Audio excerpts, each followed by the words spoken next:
represent the conch shell. What is the importance of unity that you bring to the tribe?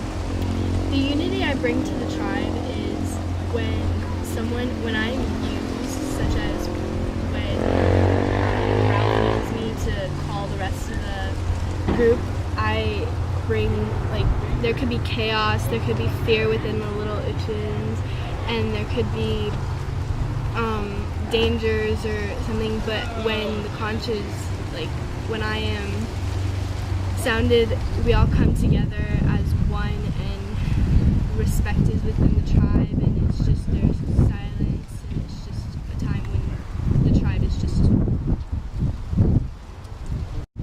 So what is your purpose in the society of the island? My purpose in the society of the island is that exactly when I was found, I was just a simple shell, but as I developed, I became a symbol of respect to whoever was holding it. And as even Jack, the person who became the most rebellious character in the tale of Lord of the Flies, he would even lay the conch down with great care of the grass on his feet, as seen on page 74.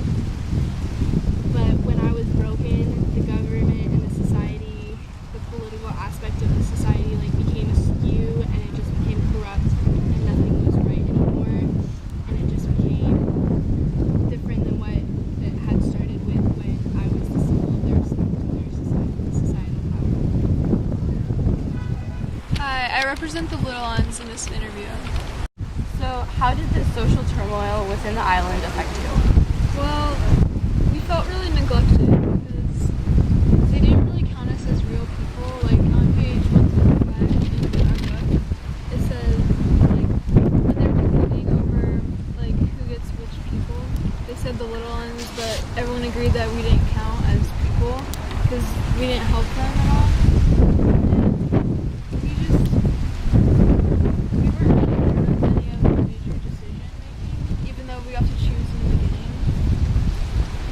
And basically, we didn't know what was going on most of the time. We were kind of just innocent bystanders during the whole process. And So why did you choose Ralph as the leader in the beginning? well, we were all lost and very afraid. And when we heard the really loud noise from the conch, we knew that whoever was making that noise had a great significance over everyone, since we all gathered when we heard it. And then when we found out that Ralph was the one that was holding the conch, we thought that he held a lot of power and that he should be the leader, especially because he allowed us to vote and he was very organized during the process. And that's why we chose him. Hello, I'm Jack. So why didn't you agree with Ralph and join his tribe? Well, long story short, Ralph just wasn't on my terms. He didn't agree with what I believed in. For me, I believed that I needed complete control over my tribe and for them to be able to do what I asked them. But for Ralph, he's more of hey, what do you guys want to do? And that just didn't sit well with me. So I just needed to go against him, and I needed to start my own tribe so then we could do the things that we have to do. So why didn't you want your tribe to continue lighting the signal fire? Well, the signal fire, I believe, represents hope. And to have control over my society and my tribe, I don't need them to have hope. I need them to be able to believe that I am their sole being who controls them, in a sense. And fellow tribesmen have said before that if they don't have smoke, then they wouldn't be rescued. And I needed to take that picture completely out of their minds from being rescued. And I needed to believe that they are stuck on that island and that I am their sole leader. Hi, I'm Ralph. So why did you feel it was necessary to maintain order as a leader? So I felt it necessary to maintain order on the tribe because I knew it was what would allow us to survive on the island. On page 42, I suggested that we have more rules simply because it would allow us to keep structure and organization on the island. Keeping structure also prolonged the tribe's life on the island, allowing us to be more successful and get to this news interview. So why did you oppose Jack? I opposed Jack simply because I knew his leadership was not right and that we would not survive with his leadership on the island. Jack wanted power simply for himself, and that is not the right way to lead a tribe or anything.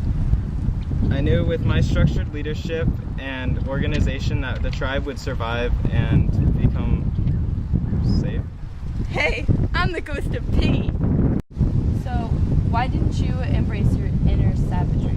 Well, I didn't want our tribe to descend into barbarism. They did anyways. That's it. And how are your glasses significant? Well, throughout the book, the glasses proved to be an important aspect in our rescue plans because they brought everyone hope. And they also made me vulnerable because without them I am blind. And technically, so is the tribe. Hi, I'm Sam and Eric. So what is your role in the island's corrupt society? On the island, we're kind of like the outsiders, and we become the inductees of Jack's tribe. Like on pages 97 and 98, we're the ones who have to keep watch under Jack's tribe, and we're tortured and scared by him. And we also try to separate ourselves from the whole group because of our tendency to stick together. So why do you two stay together throughout this whole experience? Well, we're twin brothers, and we have this like natural bond, and if we had separated, we would probably be weaker than we are now, making us easier targets because we'd be further down the social ladder, and obviously under Jack's rule, we're kind of forced to stay together because you kind of need someone in that social environment to stay with. Hi, I'm the ghost of Simon. So how did you maintain your morality throughout your time on the island? Throughout my time on the island, I was the most helpful boy in the island. While all the other older boys tried to like mess around and toyed with the little boys, I actually tried to help them and give them fruit, which is found in page 56. I was a naturally caring individual. I tried to help them as best as I could. So what did your death represent?